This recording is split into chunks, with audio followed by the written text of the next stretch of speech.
ini cireng viral yang punya 100 varian rasa. Parah, banyak banget. Hari ini aku lagi di Cireng EBN Racing. Jadi tinggal dipilih aja nih kalian mau varian apa. Yang paling terkenal itu yang varian jandonya guys. Cobain juga yang varian seblak, kikil, dan masih banyak lagi. Abis itu tinggal kasih kemasnya dan digoreng deh.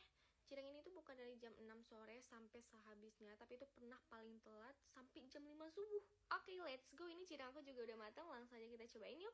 Isiannya tuh banyak banget guys. Tuh ini masih hangat.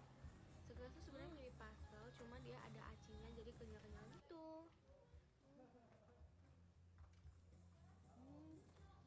Tapi ini kalau boleh jujur pedes banget.